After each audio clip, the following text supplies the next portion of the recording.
Hi, welcome to this talk on integrating career development and wellbeing. It's part of a two-part series, and this part is about changing yourself.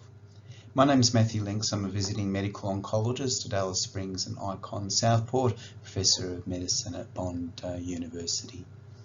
I'd like to start by acknowledging the traditional owners of the country on which I live and work, which includes my time in Alice Springs with the Arunta people and my time in the Gold Coast with the Commonberry people, who both have survived 60,000 years, which has required incredible resilience. So there's two predominant perspectives that are taken on the issue of well-being in the workplace, and this is reflected in the two talks in this series. One is the organisational perspective, which is about the environment and culture in which we work, and that's dealt with in the talk Beyond Resilience, Changing the Environment. This talk is about changing yourself. It's about those aspects of well-being that are considered from an individual perspective. Both perspectives are clearly required, and they're both parts of the story. There are lots of different words that are used to talk about well-being. My favourite is probably Serenity, as is so beautifully referenced in The Castle. And I also like the quote from Reinhold Niebuhr, about acceptance of things I can't change, courage to change the things I can, and wisdom to know the difference. But the thing I think is missing from that quote is the issue of skills. And my encouragement to you is that you work over the rest of your career to develop the skills to change the things that you can, whether that's things about yourself or things about the system. So objectives today are to understand the range of issues that contribute to your well-being, motivate you to commit to a practice of ongoing improvement in your well-being, and elicit a commitment to change one thing at least. So this work arose as part of a paper that we published as a group that had expertise from both the organisational perspective and the individual perspective. And we were keen to look at the literature and look at all the different ways that resilience, well-being, burnout, etc. had been looked at, and try and put them together into an integrated model. And this is the model that we came up with. I want to highlight a few things. The first is the appraisal environment. A lot of the focus on well-being is about changing the way that we think about stress. Mindfulness is a good example. And this is an important part of the story, because we know that the mediating between the external environment and the experience of stress, how we think about it, is important, but it's certainly not the whole story. The highlighting the external environment, the objective environment, is an important step. A good model of workplace stress from the workplace environment is the demand resources model, and that suggests that workplace stress is due to the imbalance of demand and resources, and provides a pathway where, as well as changing the way we think about stress, either reducing demand or increasing resources are important ways to act. And resources include those internal resources that sustain us. The next part of the process, though, is that we adapt to our workplace. We learn, and we can either learn good processes or bad processes, good ways of coping or bad ways of coping. And we learn that in practice. So focusing on what we learn and how we can learn to thrive is an important part of the answer. And finally, to highlight that both well-being and performance are issues, and they're interrelated. Burnout leads to poor performance leads to burnout. They're interacting endpoints. Now, if we think about curriculum or well-being, think about what we need to learn. It's not just learning mindfulness. The thriving draws on every aspect of our existence, from who we are to how we adapt and interact with other team members. So I'd like to go through each of these briefly. A key concept when thinking about how we learn in practice, and about improving our practice is the idea about habits. And in lots of ways, improving our practice is about improving our habits.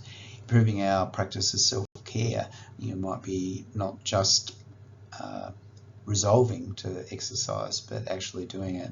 So these skills that you can learn that can make behaviour change more effective are really important. And I highly recommend this book by James Clear, Atomic Habits. He's got some tips about things that can help you change. Make it obvious, make it easy, make it attractive, make it rewarding. And he's very strong on the idea that it's not about revolutionary change. It's about continuing to accumulate all those 1% improvements and committing to a process of ongoing improvement. And that's what I would encourage for you. Now, if we look at each of the levels, the first level is what you might call existential or a professional identity, learning to be a health practitioner. And the question that I would ask you is, what kind of oncologist do you want to be? Are you living up to that standard?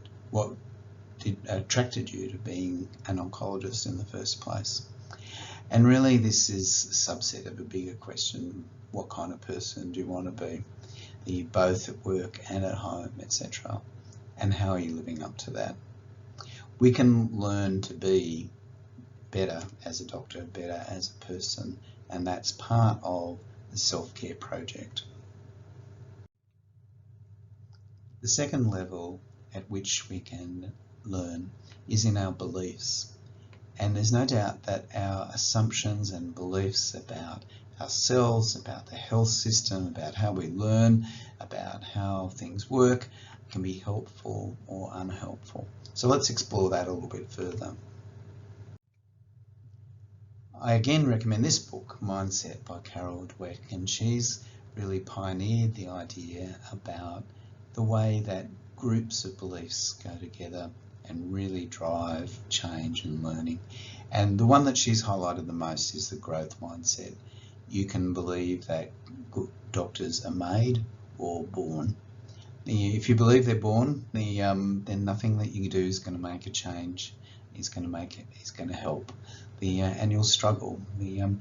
A growth mindset, on the other hand, believing that your effort will improve your performance, etc., is a characteristic of people who grow and thrive.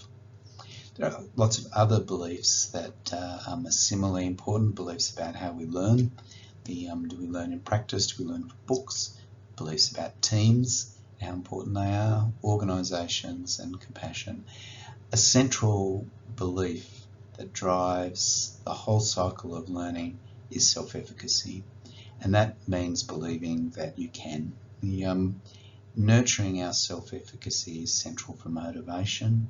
Nurturing other people's self-efficacy is central for their well-being, and it's something that we need to pay attention to, nurture and look after. Here's a good example of an improvement mindset. This man was told shortly after his wife died that her death had breached its rules. A shocking and confronting, angry-making type event. But he turned that around, and his response, once he settled down, was to start a support group called Widowed and Young. It's a great example of the transformative nature of a growth mindset, and the ability to turn what is a challenge into something that can transform your life and other people's. Another set of ideas around compassion are really central to our thriving. Compassion can be imagined as a series of circles that starts with compassion for yourself, your beliefs about yourself, and extends to the compassion for patients, peers, and the community. This is central to self-care, obviously. Compassion for our peers is central to teamwork, reducing stress, reducing conflict. And our compassion of the community is really central to the idea of why we are practicing, why we are doctors, the meaning of what we do. And we know that in every study about positive psychology, meaning is central to thriving. Now the next level that we can learn is about our emotions, and regulating and responding to our emotions is critically important for the way that we function and grow. So there's lots of ways that you can learn to manage emotions. If anger is a problem, you can do anger management training. If mindfulness is something that appeals, it can really help you with the dealing with stress, the negativity, etc. The cognitive behavioural therapy is a way to challenge thoughts that lead to these emotions. You can challenge that assumption. If you're feeling angry and feel like the rest of the hospital are idiots, are they? Is it reasonable to expect the intern to know that? Have I ever made a similar mistake? Challenging the thoughts that lead to the emotions is an important strategy. Loving kindness meditation is a way to promote compassion. You're starting with compassion to yourself and working outwards. And there's overall a strategy of just identifying what strategies do work for you to deal with your emotions, whether it's running or yoga or whatever, and working on those. But I encourage you to diversify your toolkit. Don't just rely on running. Don't just rely on mindfulness. Continue to try a range of different strategies to help you manage your emotions. And when we're talking about the psychological aspects of self-care, the issue of seeking help is really important. And it's true for doctors, in particular. The barriers around seeking help are really strong. And it takes some humility to be able to admit that you need help. But that step is absolutely critical, and there should be no shame. If 40% of the workforce burn out at some stage, most people are going to need help.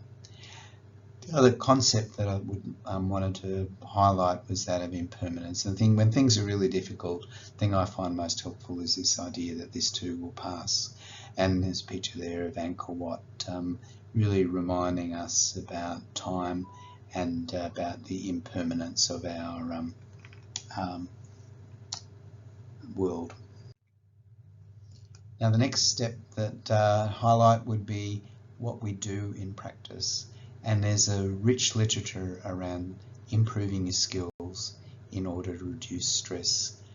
Communication skills training is one example. But there are many, and it may be that communication is not your stress point, it's something else. So identify what the task is, and work on it, whether it's teamwork, psychological, flexibility, emotional, whatever. Identify where the stress is and give yourself the skills that reduce that stress.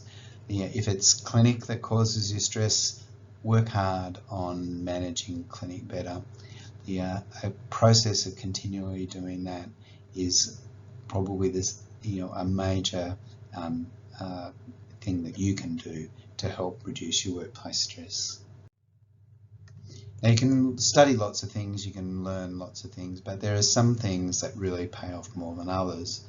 And these are the competencies that really enable other competencies.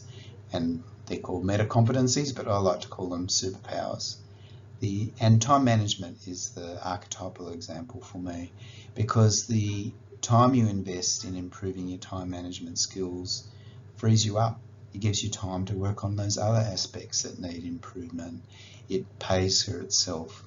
And similarly, the skills developed in planning your learning, monitoring how you're going, skills in being able to use the IT system efficiently, these are the sorts of things that create time for you. And of course, time is precious. Prioritization is also a key issue in what you learn. What skills are important, and questions to ask is what is important to me and what price am I willing to pay, not willing to pay. The process of reflection, monitoring, goal setting and setting timelines, etc. is critical to being able to prioritize. I think prioritising financial stress and lifestyle against work is a big issue. And if you decide that you'll only be happy with a deep waterfront, you're going to have to work a lot harder. Be careful about the commitments that you make. And I encourage you not to let the perfect be the enemy of the good. And sometimes when you're trying to do everything at once, it's good to remember that it's not a race. It's about the journey. If it takes you a little bit longer to get to where you want to go, but you enjoy the process and you're thriving, that's a good trade-off. So work-life integration is really about who you are and who you want to be, and priority setting requires that really important reflection about what's important to you. And finally, the last level is to think about adaptation. How do I need to change? What do I need to change? Do I have skills at managing change? And change is really given. It was Heraclitus that said that you can never step in the same river twice, and that's because the river changes and because you change. But you can. There are lots of things that you can change. You can change your response, and your life. But you should expect that your life circumstances will change. Your work environment changes. The world changes. But I would encourage you to embrace change, embrace innovation. And really, there's lots of things that need to change, so be the change that you want to be. So to summarise, thriving really draws on every aspect of your existence. It's not just exercising more or doing mindfulness. It's about who you are as a person, what your beliefs and assumptions are, your emotions, how you manage them, your practices, what you actually do to look after yourself, and what you do to look after patients and doing that more effectively. It's about how you interact with other team members, and it's about how you develop the flexibility to adapt and change. So my wish for you is that you develop a practice of self-care. It's a lifelong task. Personal practice of self-care and personal development. Learn the skills that improve you and the system. Develop an improvement and compassion mindset. Make sure you allocate the time to self-care. Learn what works for you and be kind to yourself. So good luck and take care. Thanks for your attention.